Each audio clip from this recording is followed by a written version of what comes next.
Welcome into the PHNX Cardinals podcast post-game show brought to you by the DraftKings Sportsbook app, America's top-rated sportsbook. Be sure to like, subscribe, leave us a 5-star wherever you get your podcasts. I'm Johnny Venerable, Bo Brock, Frank Sanders, Damien Anderson live at the PHNX headquarters in downtown Phoenix. And gentlemen, that was an unfortunate second half for the Arizona Cardinals.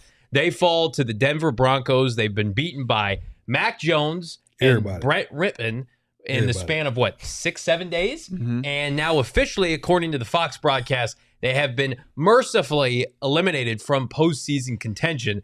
But we knew that well before kickoff, Bo.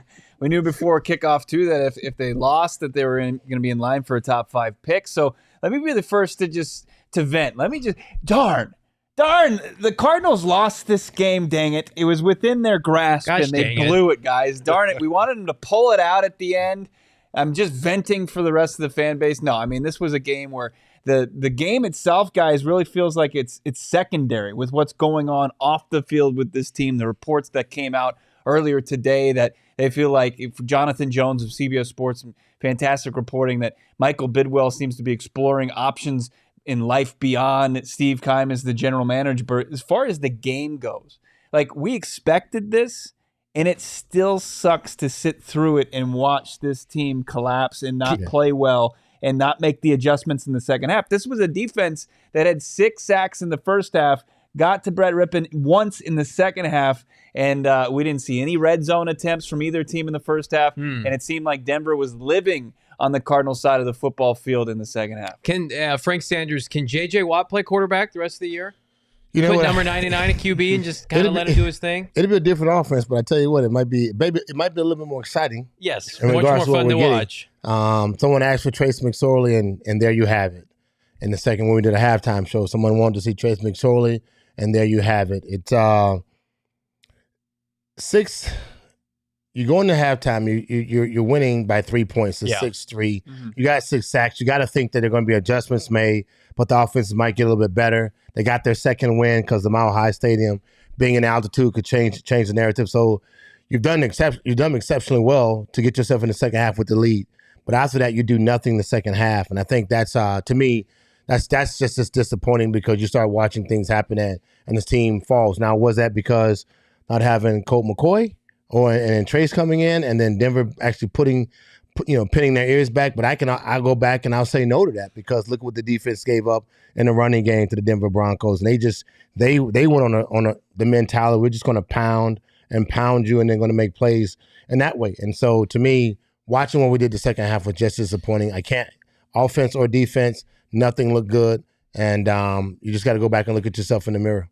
For me, it was almost expected. I wouldn't say the turnovers. It was going to be what team won the turnover battle, no ability to run the ball. And you saw Denver capitalize, obviously make things happen. I mean, it was disheartening to see the ineptability of the offense just do nothing. I mean, you saw some flashes of James Conner defensively, J.J. Watt early on in that first half, just took over the game, got his escalators.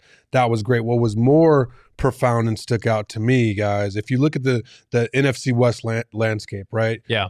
And you look at the scouting and the player development, you look at guys like Brock Purdy, you look what Seattle has done with a rookie running back and rookie, tackles, and you look at the lack of development with the Arizona Cardinals and their inability to have that depth in key positions. Yeah.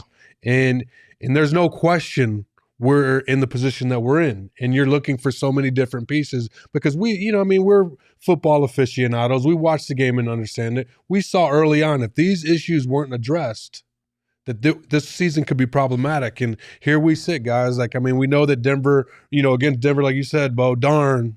You're upset. Shoot. Yeah, exactly. You're upset, but you almost expected it, but you know why we're in this situation. Well, yeah, they were missing players defensively. They missed their whole secondary. They're missing, at cornerback at least, they're missing Zach Allen. Latavius Murray, he's a nice player, 24 for 130 on the ground. And then you flip on the offensive side of the ball, 20 for 36 combined for Colt McCoy and Trace McSorley, 3 picks, no touchdowns, quarterback rating of 33. It's just inept. And the unfortunate part about it is, everybody wants change now, and I want to be real with everybody. For people have been asking, DMs, text messages, whatever, and I appreciate the interest. They're not firing Kliff Kingsbury tomorrow. They're not firing Vance Joseph tomorrow because ultimately, what is that going to do, Michael Bidwell, with 3 games left? The opportunity to pivot off of one or both of those guys was right before or right after the bye week. Like, you had a chance to move off of one of those people, and you didn't do it. So essentially, you signed off saying this is a Kliff Kingsbury, Vance Joseph ran team for the rest of the season. And honestly, guys, it doesn't matter if they're coaching or not for the rest of the year. They've been eliminated from playoff contention. They're fighting right now, in a lot of fans' eyes, for a top 3 to 5 draft pick that hopefully can come and help this team. Right. They're like, wins against Tampa on Christmas Day would only be your second home win in over a calendar year. That's bad. You Atlanta, San Francisco, who may be playing backups in that game. We all want the reaction, not the reactionary, but ripping of the Band-Aid off.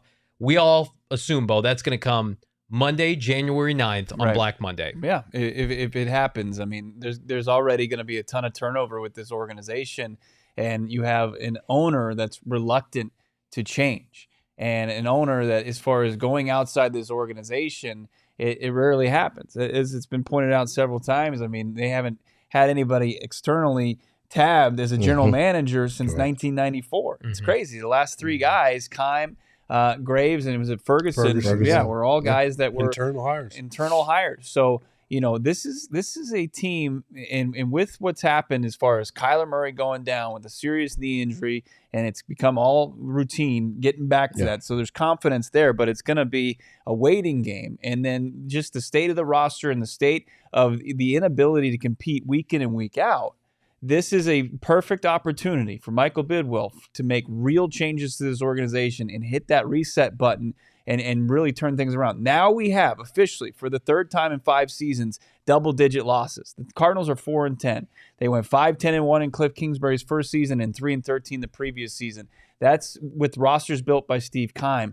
This organization consistently is more bad than it is good, and that's nothing that you can look at your own face in the mirror as Michael Bidwell and say, I'm doing everything I can to turn this into a winner, because you're not. Good question in the chat asking, why do the Broncos still have a pick higher than the Cardinals? Cardinals right now, we're going to get to it here in a little bit, have the 4th pick. The Broncos have the 3rd. The Broncos have the lesser strength of schedule. Now, that could change over the next couple of weeks. There are no tiebreakers for wins and losses in the draft order, but they have the same record. And that allows the Cardinals, very small margin for error, but at the same time, this loss really keeps them alive, Bo Brock, for one of those top picks in the draft. And again, we're not rooting for losses here, but a win against Brett Rippon and Nathaniel Hackett, 2 guys who probably won't be on the Broncos next year, would knock them out of contention for one of these blue chip players, blue chip prospects. And guys, Frank, Damien, help me out here with two. I mean, Brett Rippon, he was making his 3rd start. This was an offense that was stagnant all season long. It was historically low as far as points per game with Russell Wilson, and they've got their backup quarterback putting up points for the first time. They score over 24 points in a game. And Nathaniel Hackett, who can't outcoach anybody, is out coaching the Cardinals coach. He's coming out with the dub. Like, what did you guys see that was the difference makers out there? I mean, it was just pressure. I mean, we talked about that offensive line. I think it was their 10th combination this year. The Arizona Cardinals have played more players than anybody else. I mean, but at that same flip of the coin, we look at, the Chargers who've had injuries, the Broncos who've had injuries and found ways to win. But Johnny and Bo, Frank, I think we talked about it, while watching the game. There's a big difference, Bo, between your 2nd string and your 3rd string. Yep. I mean, there's a big difference, because the guy in the 2nd string is going to have the possibility or likelihood of seeing more game time action. And I don't put it on necessarily on Trace McSorely, but it was apparent that he was not on the same page on some of those throws that were made. You know what I mean? Whether it was Colt just trying to make a throw. And anytime you have 3 turnovers, short football fields, momentum, you're playing in a, Mile High Stadium, it's cold as shit. You know what I mean? Like, I mean, Frank, you know what we talked about? I mean, when things go bad, it becomes worse with that hawk, on your back during those cold games. So I wouldn't say anybody quit, Bo, Frank, and Johnny. But I think talent problem. But I think it's a talent problem, and I think also it's a depth problem. And when you turn over the football and you're able to run the ball, that being the Broncos, it's a recipe for disaster. This team right here, man, is just not the combination that we thought we'd see. And so they've been working and flipping and turning and tossing and changing and putting in new guys, and with the injuries and all those things. This is just our season. Yeah. And it's just not good. Right. I mean, and unfortunately, again, it's falling on Kliff when he had an opportunity to have. It's injuries, Frank. I mean, what I'm saying. But that's a narrative. And coaching. But that's a narrative now, Johnny. It's injuries. Well, it's beyond injuries. Well, no, I'm not going. I think it's coaching. It's a that big just has to deal with the process. Yeah, it's a combination of injuries, but personnel, whiffs on players, both in free agency and the draft, and coaching. It's an organizational disappointment, catastrophe on and off the field. You can't spin it any other way. No, you can't. And we'll also take this into consideration, given all the injuries. When we looked at this preseason, we look at how this team evaluates talent. They kept 5 running backs. We've seen now 2 running backs exit this roster and go from another team to a team after that. They're on their 3rd rosters of the season. So, Eno Benjamin can't stick with the Houston Texans. Jonathan Ward is already on another practice squad. And the team kept 5 running backs on a 1 running back offense. And then they kept the 3rd quarterback, who we saw today, who can't play. Like, these guys that they want to keep and develop around for a reason, they're not developing. When they're getting their numbers called, they're not producing. So it's like, even when as far as who's available, there's just nobody on the roster that, like, the next man up mentality doesn't work when they just can't compete. Look, when you're looking at when you're looking at San Fran, you're looking at Purdy, you're looking at the 3rd string quarterback, what you're looking at him come out and still be effective. What happened and what transition in that process? Context is everything. I get it. And so Context is right. everything. And so you got to look at they got the number 1 defense and they can run the football. I understand those things are working. But it's depth, though, Frank. It's depth. You look at our defense today. We showed up for the first half. In the second half, we got exploited. Yeah. Coaching wise, we got exploited. That's because you couldn't do nothing offensively. The turnovers didn't help us, but I'm saying we got exploited in areas where our weaknesses showed up. Not having the depth, our defensive line, our defense we got ran through. But again, those are the things that you start looking at and saying it is terrible. It's absolutely terrible, and the excuses are going to fall on some coaches' heads. And that is just what has to happen. Brandon in the chat, Johnny, we tweeted briefly about it, but why should fans believe that an internal GM hire and possibly coaching change is deep enough house cleaning? Well, outside of that, you have to find a new owner. So unless Michael Bidwell is ready to put this thing up on eBay, he's going to be the owner. And I think that, again, I'm not going to sit here with this team being a dumpster fire and blindly support Michael Bidwell, but I think he's a very capable owner, and hopefully he's got enough self-awareness to be objective and say, what I've been doing isn't working. We're going to pivot. And that's the kind of press conference that my counterpart here is going to hopefully sit in on shortly after the season. Like, I take full responsibility. We will get this right. No excuses. We've heard that before. Well, yeah. But I mean, by himself, he hasn't had to do that alone in a long time. The last time he had to do that, he had to fire his good friend Rod Graves and Ken Wisenhunt, the Super Bowl head coach that he got, or at least participant in the Super Bowl. So I think you should feel good today knowing that change is coming. What that change looks like, we have no idea. But at least now, based on that article from Jonathan Jones at CBS, you should check it out. Highly recommended, CBS Sports.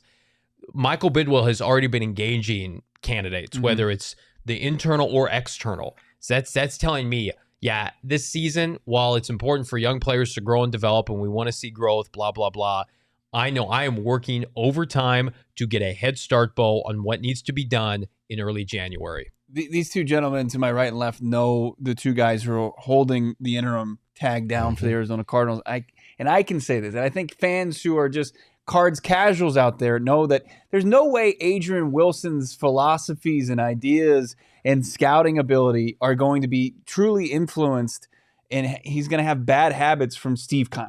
No, right, yeah. I mean, Adrian and QB and Quentin Harris are both their own individual, but you guys also know, I'm sure that we all have bosses here, and your bosses has an ideology or a philosophy that they believe, right? And that's going to be the narrative of the ship, and that's going to be what it is. But you know, if you ran the ship, there's going to be ways in which you do things. And as Bo said, know them both, played with both of them, know them both intimately well. Q's a very methodical, very X's and O's, very mathematical type, analytical, player. And Adrian is more of the passion, size, guys that are just big, strong, and fast can get out there and make plays. Yeah. So, and obviously Adrian doesn't have the years of experience as Q does, but I guarantee you he could identify what a good player looks like. Yeah. And his input will be valued. I think Q being there for a long period of time and has when I've seen him in those environments, doesn't hesitate to speak up, right? Yeah. And everything's going to be very data, factual, support based in his analysis. I think that they're in good hands, especially with Q, because I just know the hard work that he's putting into. But I wonder too about those cultural issues, because I don't necessarily believe that it's, Frank, you and I have been around the organization. Mm-hmm. Every owner is going to have an influence. And I know that Jerry Jones gets all the attention and all the notoriety for what he does as an owner, but you better damn expect that 99% of the owners out there that give a shit about their football organization are just as involved as Jerry Jones. Yeah. And that's just where I'll leave it right there. We always put the onus on Keim, and we never really talk about what Mike is really doing, who Mike is hiring, and who firing. We asked the question last week, did Mike fire Kugler or did Keim fire Kugler? Mm-hmm. And what was that conversation? Right. We don't really know who does the firing and hiring and when and what happens specifically out of the organization. Mike isn't the guy that's taking the shots. It's definitely Keim and Kliff. Mm-hmm. And so when you look at it from that perspective, I think that we're watching a team that's actually in a great position to make transition. You still got you got talent around you, but they're in a good spot to make some good transition. We just got to believe in the people that they bring in. Yeah, the people they bring in is going to have or elevate. I mean, or elevate. Yes. Well, and here's why I think Michael Bidwell may be inclined to think differently than in years prior. When he elevated Steve Keim, the Cardinals were in bad shape on the field. They didn't have this lingering cloud hovering over them where they, number one, couldn't sell out the stadium, that they were inept at home, and then had arrests, embarrassments, disrespect toward women off the field. Like, those weren't prevalent things with the franchise. Losing? Absolutely. They were losing with Rod Grays and Kent Wisenhunt. But off the field, they were fairly buttoned up, and they were seen as an organization that was finally starting to take the next step forward. And then, thankfully, getting Bruce Arians allowed them to do that. Mm-hmm. But I think now Michael Bidwell would be naive to believe that even if he loves Adrian Wilson and Quentin Harris, you can't sit there and preach about your culture to anybody else. You're down there in the slums now with Dan Snyder and company based on what public perception is with you. Now, it may not be that extreme, but you're lumped in that group. And the only way to get yourself out of there is to get the right harsh, people. That's a little harsh, though. That's a little harsh. Arrests watch this, and DUIs like, I get it. Dan Snyder's in his own category, but they're down there now. They're in a place where it's like, do I want to be affiliated with the Cardinals because of what's going on? The people are going to have to ask themselves that. Those are serious questions based on what's been going on in the front office, what's been going on with the coaching staff.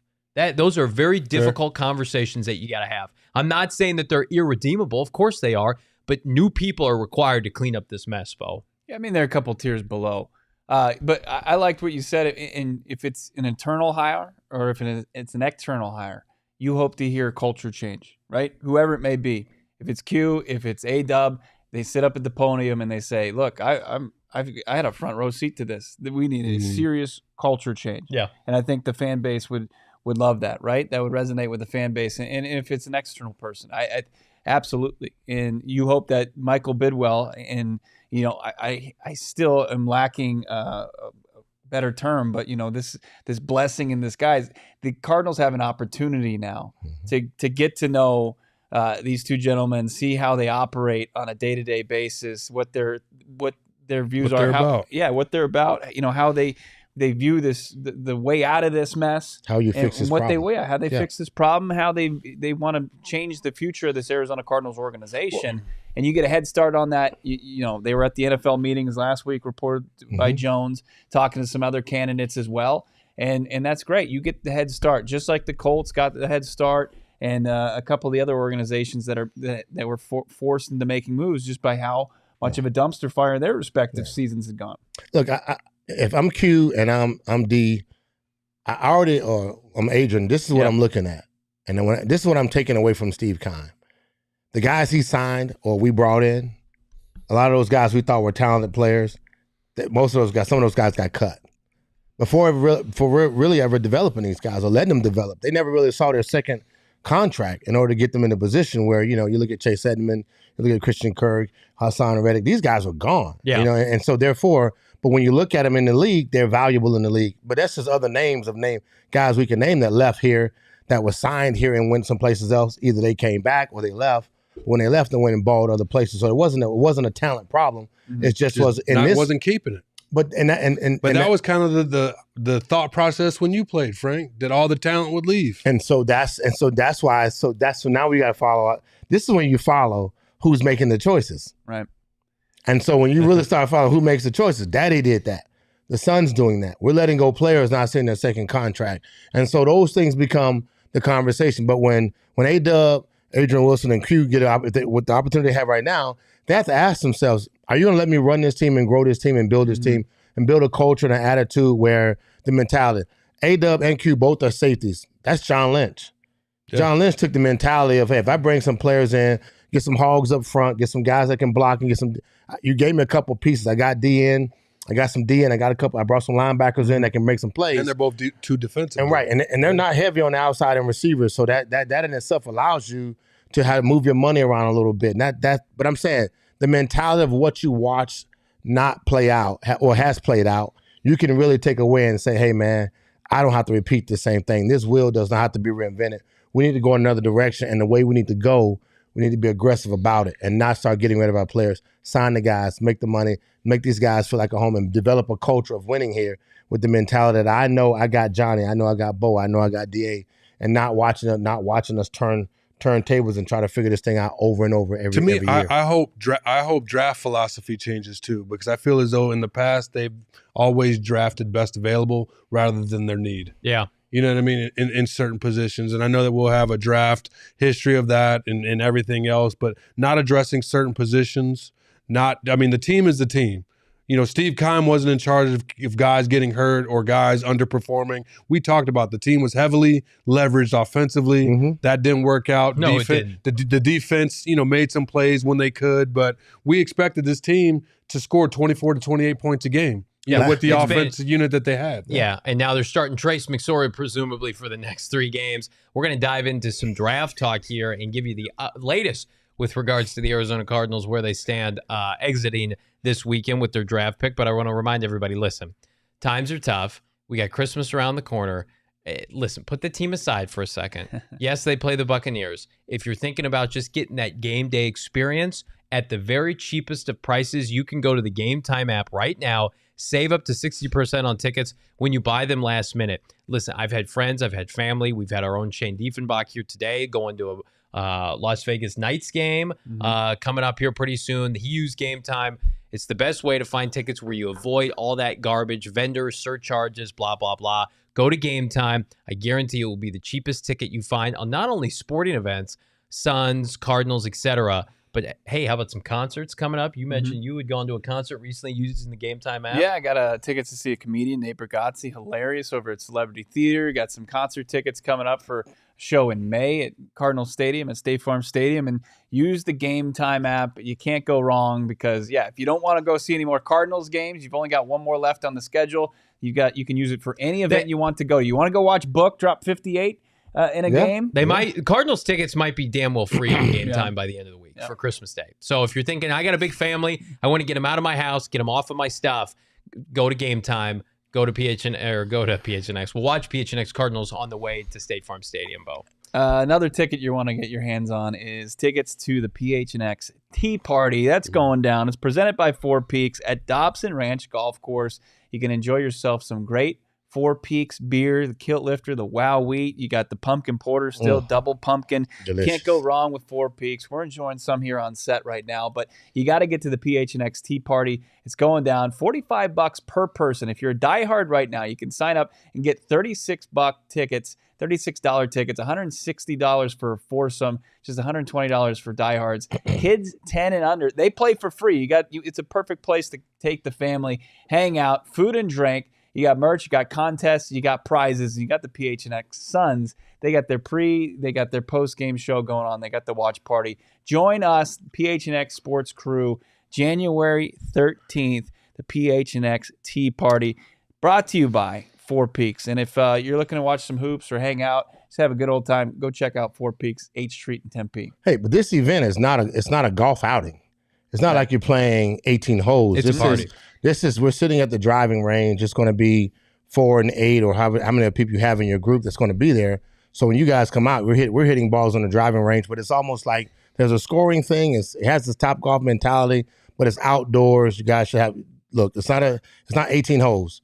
It's a great opportunity to hang out, drink a couple beers, watch a little game. But it's absolutely fabulous. It's a great night. It's nighttime. They got nighttime lights out there. So look, I'm gonna be there. Heaters, alcohol. And haters.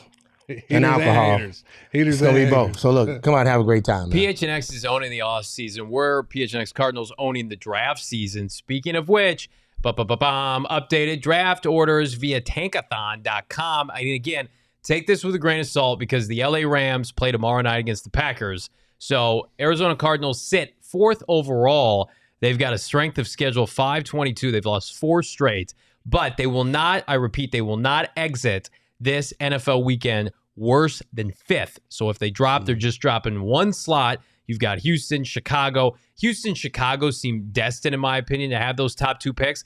And then it's a catch-all, right? We've got Denver, whom the Cardinals just lost to. The Rams look much more competent with Baker Mayfield. Now, the Cardinals do play the Atlanta Falcons in a couple of weeks, but no one's rooting for losses here. But, Bo, when you look at the context of this draft status for the Arizona Cardinals, what better gift for a new GM than to have a top 5 pick? Yeah, this franchise looks a little bit more appealing, right? If you feel like you've got something with Kyler Murray, and I think there are a lot of candidates out there that will see that Kyler Murray is not damaged goods, that he can be a very high-caliber quarterback, that you've got the QB already in the fold, and then you're going to have a high draft pick that you can add to a roster that's got a couple building blocks on it. So you got the quarterback spoken for. Can you trade down? You can get a haul. You can get more draft capital, or you can get one of the best players available that doesn't get under center, get in the shotgun. Chicago's got their quarterback, right? So they're probably a team in front of you, right? Yeah. But it feels like they're hankering for an offensive lineman, doesn't it? There's not enough talent on that roster. There is not. So it says if Chicago wins, so they drop to the Yeah, next if they let's win, just pull up the Bears schedule for a second. Let's do it. Let's play some forecasting here. But look, Cardinals are going to have a great opportunity to get the best non-quarterback in the top 5. It's not looking good there as far as the Bears. Yeah, they get the Bills. Then they got to go to Detroit. Then they play the Vikings. I mean, so I think our friends at CHGO, go ahead and rattle up that draft bus for a 2nd overall pick. It's not, listen, but do they want possible? If the consolation prize to Jalen Carter or Will Anderson, whoever goes before the Cardinals pick, that's pretty nice. It's chef's kiss. And you think about Seattle right now. Even if they pick ahead of Arizona, Geno Smith has not been playing well. I could definitely see them being in that quarterback market. You know, Detroit has gone defense recently. They've gone offensive tackle. What would they do with a top pick? We're going to have a ton of time to break it down. I know a lot of people in the chat are pushing back. This is from tankathon.com. Yeah, and so what I'm specifying is they have like metrics that figure this out, and people are saying the Cardinals should be 3rd because they lost to Denver. I guess that's not how it works. I guess it's purely strength of schedule. I don't think it's head-to-head. I could be wrong, but this is what they do on this website. So we'll have a definitive look at this as we go through the week. But regardless, the Cardinals they're in the top 5, and they will remain in the top 5 as long as they continue to lose games. Well, that doesn't seem guess who unlikely. The Broncos play next week? Who's that? The Rams. Ooh, that's like a Christmas gift for everybody. Maybe, right? That's a Christmas gift for everybody right now. Baker touchdown maker. Yeah. I don't know, man. I mean, Ripping it up. Teammates. He might be. That's a Christmas Day game. That's a Christmas miracle right now for the Arizona Cardinals, PHNX Cardinals. Man, that's what you want to find under the tree come Christmas Day. Is the Broncos taking down the Rams? Just no tie. Yeah, no tie. Well, that would still help the Cardinals, wouldn't it? I mean, that would be a half one. That would be a. Hey, you know what? Well, y'all, you know, let me just back up real quick. So let me just give y'all this real quick. I played with the Cardinals 8 years. Oh no! Don't put a wet blanket on our top. We've earned it. I gotta watch this because this is me in the locker room, and I did not get a chance to hear you guys talk like this. But if I was in the locker room, like listening to you guys talk, I know my season sucks, but goddamn. Like, but goddamn, like, can y'all not be like trying to already figure out who's the first? They don't know it's personal. Remember we did this last week, Johnny, when we sat and I was like, okay, Johnny, I got here 95. 96 was what? Thomas Jones. Yeah. And then we just started rattling off. It was T. Knight. Wadsworth. It was T. Knight, then Wadsworth. Hey, it then guy. LJ Shelton, then it was David Boston. That guy. And these are all the names of the guys. I'm like, hey, man, hey. Yeah. We still got football games to play. I would rather not have in the top 5 pick. I know this is where we are right now, and we just got to deal with Stop wet blanking in our party. Listen, hey, I just had to watch Trace McSorely. Hey, everybody. This is why we play the game. We want to watch the Cardinals win. You know what? When Frank played, when Frank played, they were trash. When I played, we were trash. Hey, I had a lot of high draft picks in my life. Patrick Peterson, once upon a time, was a top 5 pick. Cardinals don't get him unless they pick 5th overall. Okay, Kyler Murray was the first overall pick. Give me this, Johnny. Yeah, let's go. Larry Fitzgerald. Yeah, that's right. So I mean, they got a hit rate at like 3%. We're due. Damn it, we're flipping due. 3%. I'm going to tell you right now.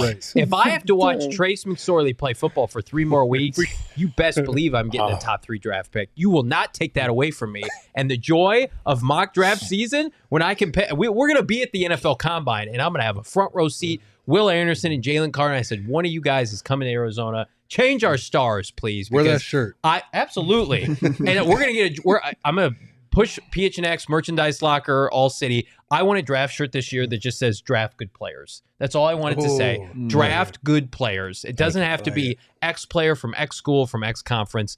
Just do better. And it's gonna start this offseason. You think that's gonna be a hot shirt? It is going to be it's going to be. I'm going to design it myself, and everybody in the chat's going to want to buy one. Draft good players. Draft good players. Just in big, bold font on a T-shirt. You guys can pick the color. Maybe we'll have multiple colors available. PHX Scotty. I mean, draft a better GM. They're moving on. They are going It's essentially over. Be drafting a new GM. It's Christmas come early. Thank you, Classy Nasty. I will pick the players. We can add to this scenario that we talked about. Mike and Kime possibly leaving, but let's just dive in. Well, here's the thing, because you dive in the story. When you dive into the story, what you was talking about the day Friday, all the nuances that come along with it. You don't know why he's leaving, outside of just being maybe just a bad general manager. But he's leaving for reasons that were not necessarily expressed. And the conversation between the coaches and how they responded between Kliff. And his response was, I'm disappointed, but me and Kime are being great friends. And then also VJ shows up and VJ says, hey, man, I wish him luck, like it was whatever that meant. And so I think there's so many other things that kind of just draws out how this season's playing out. And behind the scenes, despite having hard knocks, we're not getting the facts of all the things that's really going on behind closed doors. Guys, I think that it's very well documented of the shit show that has been the Arizona Cardinals from before the draft, Kyler's contract, everything, unfortunately losing players in the offseason to, a lot of, like I said it before, when the noise becomes greater than the performance, that is when changes come. And I thought it was odd that story leaked about another, anonymous GM right before Steve Kime basically said that he wasn't, he wanted to take a step back. Like, I thought that was odd because everyone's watched Billions and understand how to manipulate the media.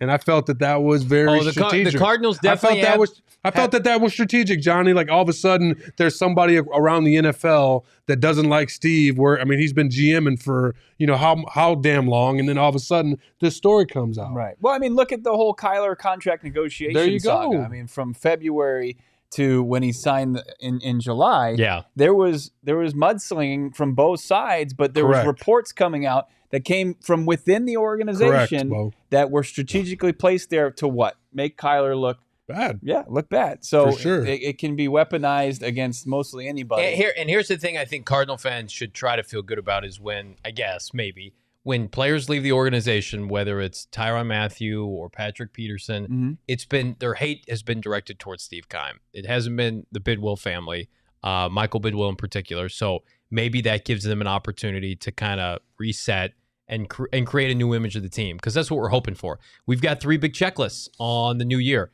That's head coach, that's GM, and that's what? Can anybody tell me the third? The new uniforms, baby.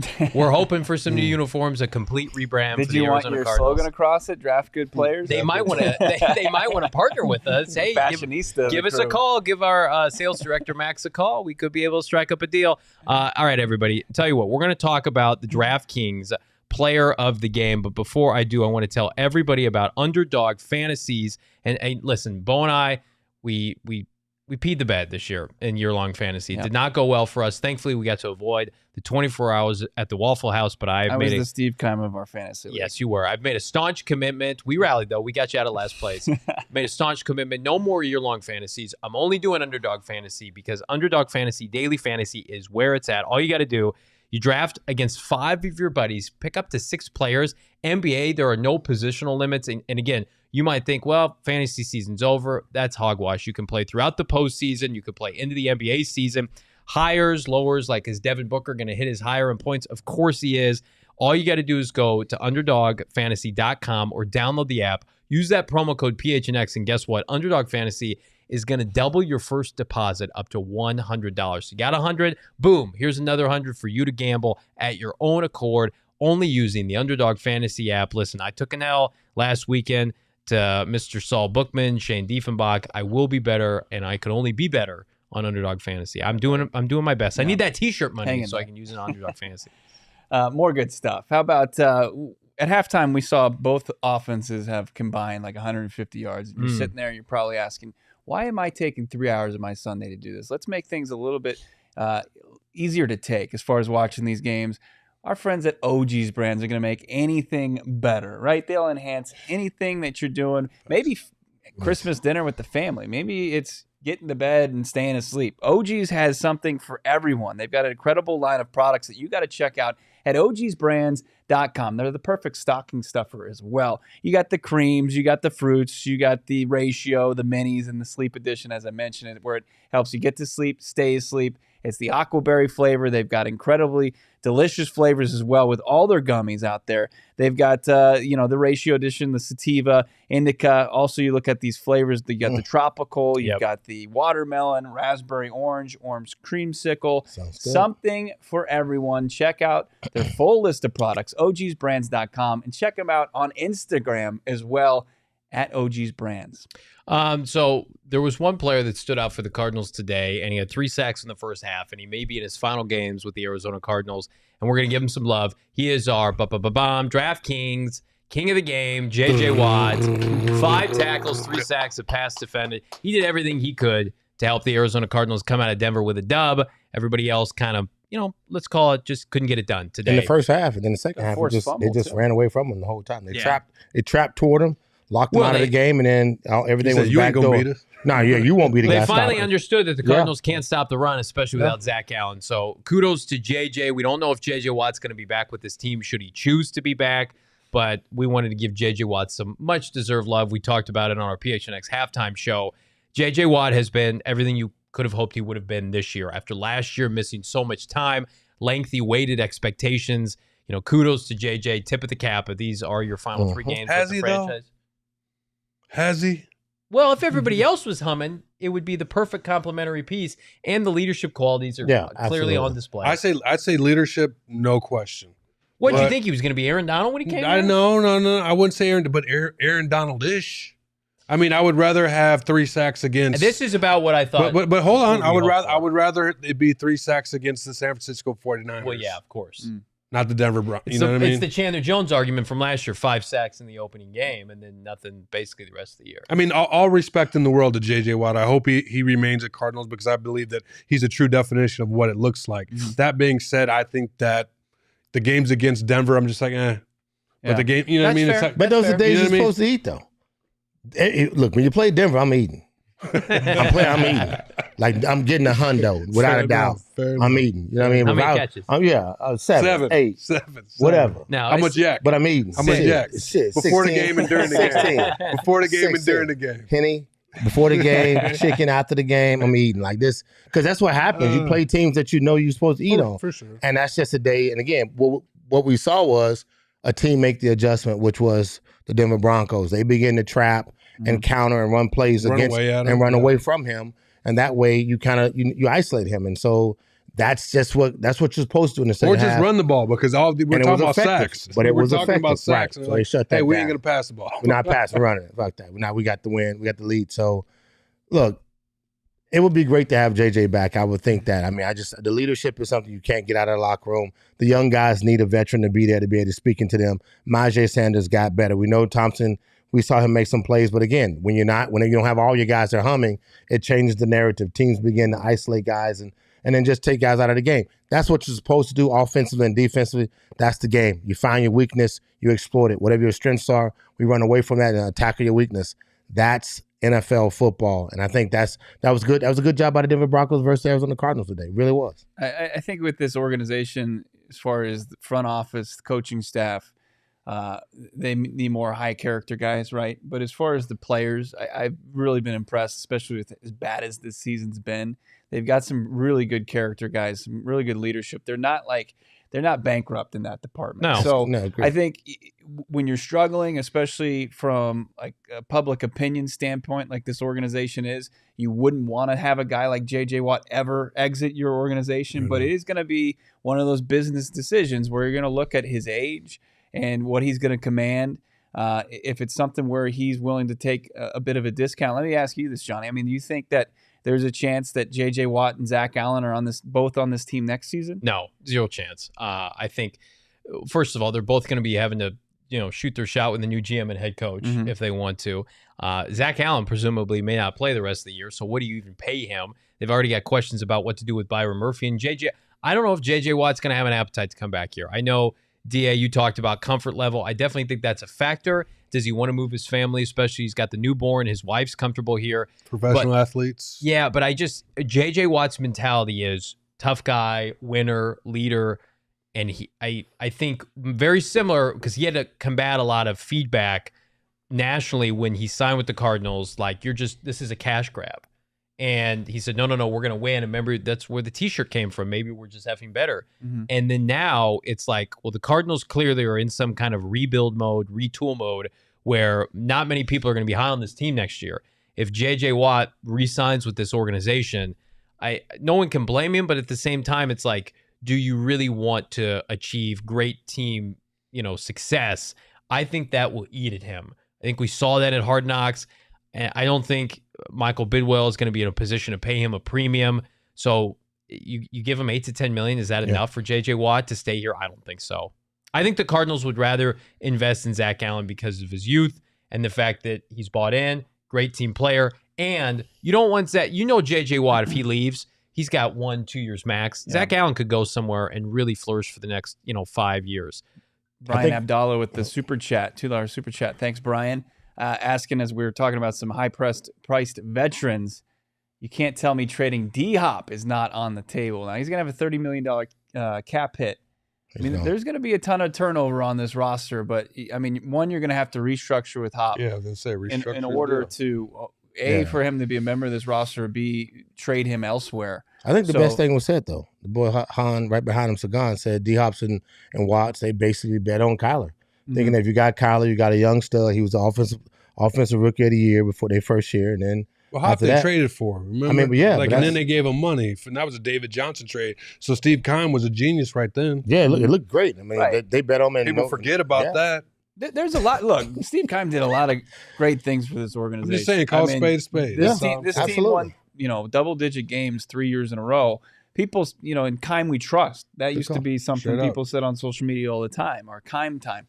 And he's fallen from grace, far, far, far from grace as far as this organization and its fan base go. But, I mean, the biggest difference is Hop is under contract. Agreed. And it's not going to be like JJ where he's going to be an impending free agent. He's going to hit the open market. Michael Bidwell also wants to be competitive and sell tickets next year. And you're not going to have Kyler to start the season. Presumably a bunch of free agents are going to depart. Like Hopkins, I'm only moving him in the absolute right circumstance. It's not a, unloading a contract situation like we saw with Amari Cooper in Dallas, which they immediately regretted giving him away for a 5th-round pick. It would have to be, of course, as Ron says, you'd have to get a premium back. Look, D-Hop is by himself a wrecking machine. Mm-hmm. There are a lot of teams in the NFL that's one receiver away from like exploiting defenses across the league and being explosive and winning more football games. D-Hop can get you 4 or 5 wins by himself. And I'm saying not by himself, but just couldn't do it here. He just right. Well, you didn't have a consistent quarterback play. You didn't have consistent quarterback play, but when he's on the field, he's a threat. Sure. And no matter what, I agree. I think that you got to get something good for him if he decides if you can trade for him, because I mean he's worth a lot. Some teams will find more value in him, just like when you look at what the Raiders did for your boy Devontae Adams. The problem with trading D-Hop, and we've seen it across the league, and we even see with back-to-back MVP player like Aaron Rodgers, it's tough to replace that wide receiver one. It really is. And the Cardinals Hollywood Brown is nice. He's not the successor to DeAndre Hopkins. You don't have the successor in-house. You look at this roster, I mean, they're not going to take a wide receiver round one either with that high pick that they're going to have. Please, I don't care who the GM is. Please, God, do not do that. But as far as, you don't have the successor in place, so why not, while he's under contract, at least keep him here. We know what Kyler looks like with DeAndre Hopkins. He's a lot better quarterback than he is without him. We also don't think they're going to go out and spend a bunch of money in March either. Like, you're not going to be able to spend money that's going to get you somebody the equivalent at a different position of DeAndre Hopkins. Right. Guys, do you remember what this offense looked like the first 6 games for real. of the season? Do you remember his first game back against Hollywood Brown? It was HB for 3, right? And then he got hurt. But then I'm saying when he finally came back, he had over 100 yards, 14 catches, back-to-back games. I think it was 17 receptions for something. He was productive. The offense had signs of life. To me, you can't replace that. Given a guy, he could play inside, outside, position versatility. The thing that Hollywood can't do is go to the outside because there's a clear advantage size-wise. We saw that against any pretty much cornerback over 6 foot. I think they're going to be inclined to keep him. Here's somebody that I have to ask you about because we haven't really talked about him much. Is Kliff Kingsbury? Will they keep Kliff Kingsbury post the season, Bo Brock? We talked about it ad nauseum leading up to this game. Well, if you can get a win in Denver without a starting quarterback, we'll see. Maybe that can give some goodwill to Michael Bidwell. Look at Kliff overcoming adversity. This next 3-week span could get ugly for Kliff. And again, preface this by saying we don't think he's going to get fired now. But do you feel like there's any way for Kliff Kingsbury to save his job, or has the decision already been made? Before I answer that, let's use the like button here for all 200+ people in the chat. If you think Kliff Kingsbury should be out the door, hit that like button as you join us here on PHNX Cardinals. And I'll say this. I think this organization is in such flux as far as the front office to the coaching staff already outside of Kliff. You had the offensive coordinator or offensive line run game coordinator, your running back coach, all exit this organization unceremoniously, regardless of what comes in as far as the facts of the allegations coming out here soon. That would Michael Bidwell lean on a guy like Kliff for some sort of continuity, for some sort of showing of organizational stability? Yeah. Unless the new GM is saying like, that's not my guy, let's move off of it. I wouldn't put it out of the realm of a possibility. Agreed. But I think that it's going to be tough for Kliff to keep his job, though. I think come January 9th, given what I mentioned earlier in the show, if you're just joining us, you can check it out later, that this team, it really needs to hit the reset button. If I'm Kliff, I can walk in and say, hey, Mike, this is, this ship is kind of sinking. I'm pretty much sure I think you're going to let me go. And if you let me go, let's do it right now. Let me go right now. You think he wants to quit before the end of the year? I didn't say quit. I said you're going to let me go anyway. So why don't you just let me go now? It's December now. College is in bowl season right now. I can get recruits in January, February for college. But guys, I mean, if we're reading the tea leaves, I'm just saying, we're looking at what has happened. Your GM takes a permanent or indefinite leave of absence. So that's one target area. There isn't leaks about Kliff Kingsbury. Yeah. There's leaks about the general manager. He's been a good soldier. We've talked about it. Not a good coach, but I'm saying there's leaks. But I'm saying there's leaks. There's leaks about the general manager. There isn't leaks about Kliff Kingsbury. So they're using words like injuries, unprecedented stuff like that. So that makes me think that there's been conversations like, hey, we just wrote this year off, and Steve Keim is to blame. Due to poor choices or whatever, or his way of bringing this roster together. When we talk about that, we still go back to you say when the noise is greater than the performance. Well, but our performance, the noise coming from the fan base, the noise from the fan base and what we're watching, the noise that's being described nationally about Kliff and his offense and the ineptitude to grow his quarterback. we're 1-13 at the house right now. Like the stats don't lie. Because of the team. Because Steve Keim played devil's advocate. Steve Keim wouldn't get the guys that we needed. That's why. But the offense is yours, and when you had it, it wasn't great. Block. It didn't produce. Yeah, we can keep going back and forth, and I think that's, keep it in context for the people who are watching this last month, this horror show of sorts. The Cardinals were inept offensively, albeit without D-Hop at times, with Kyler Murray. And that's on Kliff Kingsbury. That's an indictment on Kliff Kingsbury and Steve Keim when they made a plan this offseason together, lockstep. We've talked about how close those two are. Let's bring Rodney Hudson back. Let's bring Justin Pugh back. Let's re-sign Zach Ertz, who's in his 30s. Let's trade for Hollywood Brown.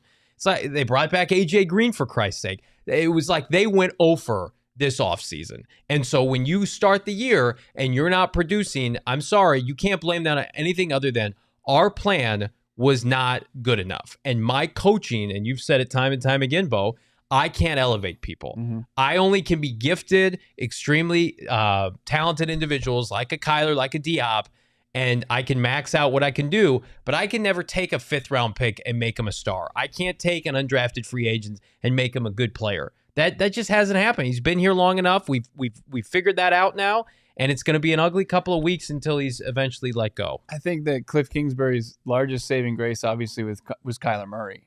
But when you look at this roster right now, like who can you say, especially on the offensive side of the football, that he's developed? That you can say that's a product of Kliff Kingsbury. That guy's a baller. That guy is a playmaker. I mean, Rondell Moore unfortunately couldn't stay on the field, right? He's had back-to-back seasons. They all left. But I said this. Christian Kirk left. I said this on Friday, DA. I'm not sure if me being Frank Sanders had an opportunity to come back to play for the Cardinals, if I would come back to play for the Cardinals in this offense. I don't know if I would come back. If you're in this D-Hop, offense. you're not coming back. You shit. I'm the only one you getting the ball to. No, I mean you're getting paid $30 million. The 30 is something on the table, but I'm saying I do think that it's kind of the NFL is looking more and more like the NBA as far as one player and being able to control where they play regardless of what their contract says. Right on. So I mean, but D-Hop is a great teammate, great leader. Yeah. But does he get fed up? You have to, because you can't win by yourself. Everything's going to be on the table. I can catch 13 balls, and then still, if I got Hollywood Brown not catching any, then they're going to circle the wagons toward me. If the ball's not being spread out consistently and in the right manner of running the offense, where it's showing the promise of us dominating a team. Like, I'm a dominating wide receiver. Any cornerback I got him. But everything else has to flow. I mean, where's the running game? JC got to get his yards. The tight end got to make his catch. We can't be football. We was like probably 2-13 on thirds down today. Like that's asinine. Like that's terrible. I mean, that's terrible. Does anybody want to take a guess? Cardinals have played 19 games dating back to late last December. Anybody want to take their guess on their record in their last 19 games? Is it 5-14? It is. It's 5-14, led by Kliff Kingsbury and Steve Keim.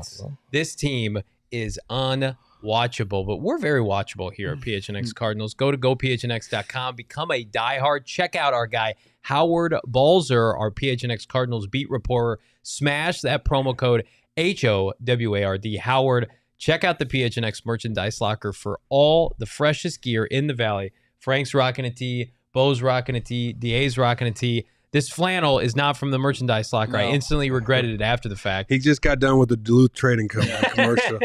You can find it tomorrow at Goodwill for $2.99. Oh, man. We love our Goodwill purchases here. He did family Christmas photos. If you become a diehard, you get a free hat or T-shirt. Not one-off. It's not a one-off. Every flipping year, get access to the exclusive member Discord. Huge discounts on events. You can't beat it, but you got to check it out. Become a diehard today at gophnx.com. Gentlemen, we're in the midst right now of what I believe is the final weeks of the Keim Kliff era. What have been some of your, let's say, worst memories of the season? Because right now I can't think of, the Raider game was fun. They just had a walk-off victory. But what's been the toughest part about this year, Bo, for you? Just seeing the offense taking a couple steps back. I mean, the game against the Rams, they don't find the end zone. The game against the Seahawks up in Seattle, they're held out of the end zone. You just see your quarterback in Kyler Murray who was pretty solid in his witnessing his development, and him, a 2-time Pro Bowler, the Offensive Rookie of the Year, take significant step back. And even somebody who's like just a casual fan, you can see that on display, and that's the biggest unfortunate thing, that the franchise quarterback that this organization just invested a historic contract into is people don't know what his future looks like. Obviously, he's dealing with the injury, but also what we witnessed on the playing field. So those two games really stand out to me, just because you can't be, when you got an offensive-minded head coach and you got the quarterback you just invested in, you can't be held out of the end zone. It's frustrating. Colt McCoy per Kliff Kingsbury is in concussion protocol. So we haven't had a chance to mention that. We've been very much off of this game, and we're looking ahead to next week. By the way, Colt McCoy, I mean, this is almost more than what a backup's being asked to do.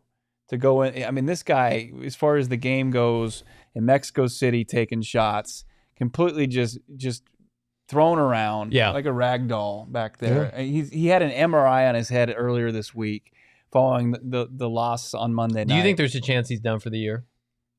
I mean, I don't think Colt will allow that. I would say, yeah. Yeah, I just think Colt, maybe his family steps in and says, hey, we don't want you going behind an offensive line now that has had 5 different starters across it. I mean, that's he has taken a punishment, and really a lot of respect to Colt McCoy and what he's putting his body back out there on the line for his teammates, who he cares so much about, and the opportunity to kind of be taken away from him.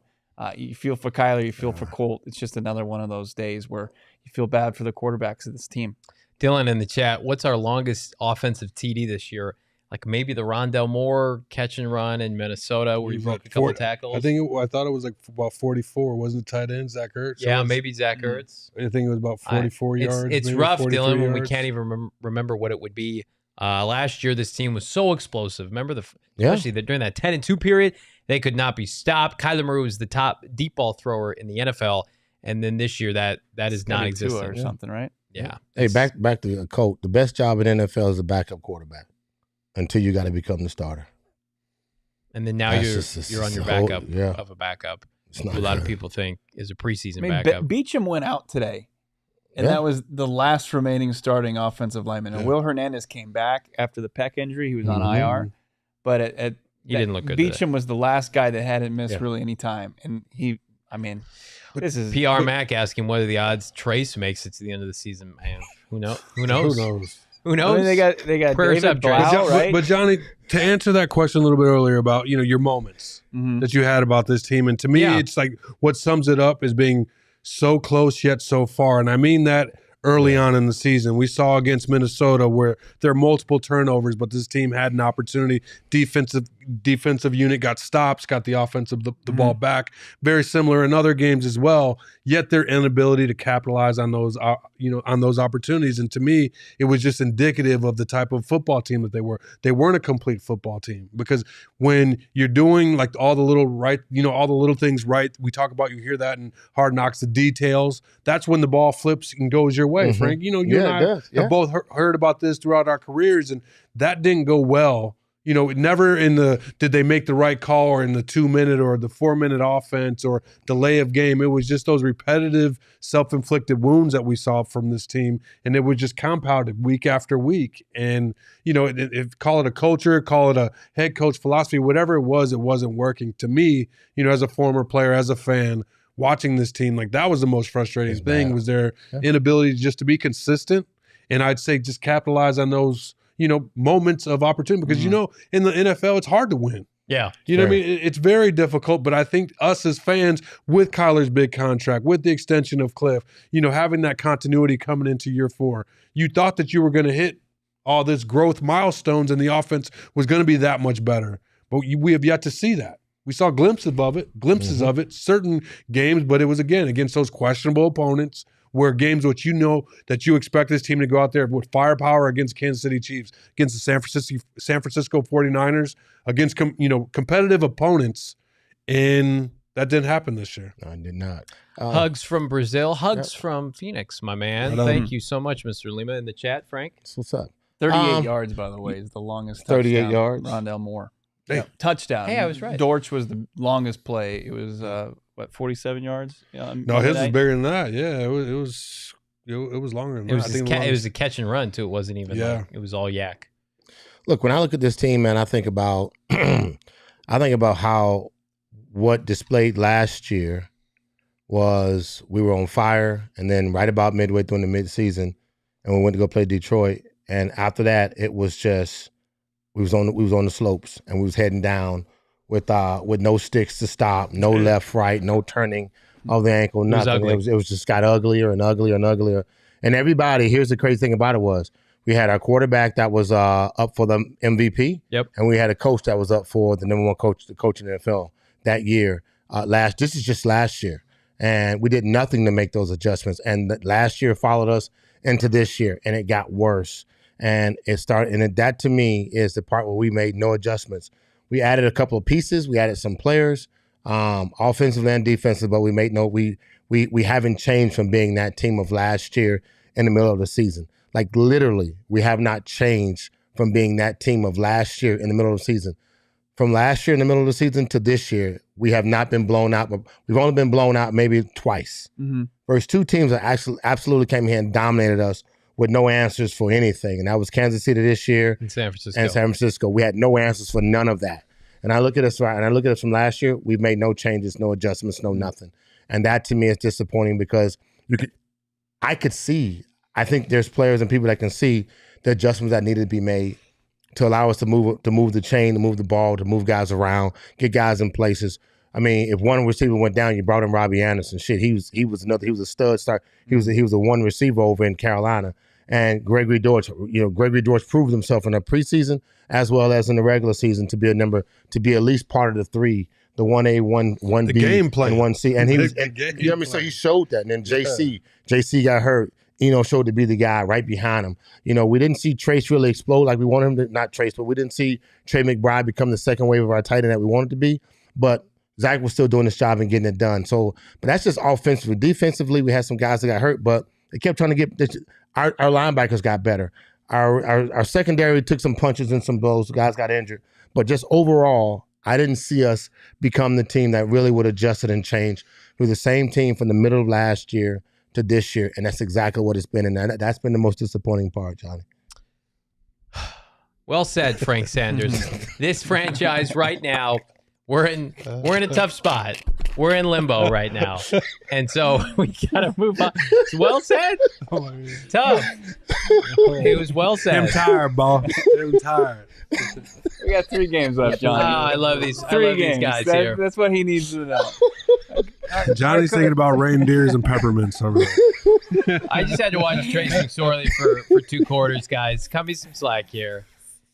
It's been a great day. Otherwise, I mean, we got to hang out. Man. Cardinals probably have a new GM. That's all but a shirt now.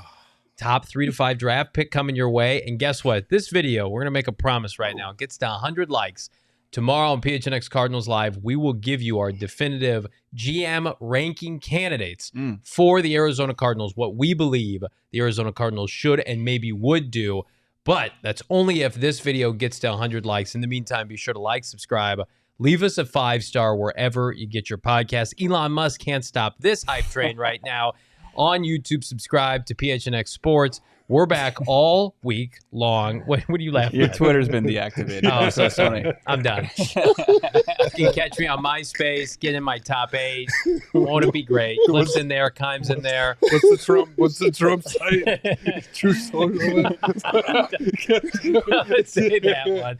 Oh, man. We're having fun here at the PHNX Studios in in Phoenix. I'm sorry. Four Peaks is in Tempe. We love Four Peaks Holiday Cheerbox.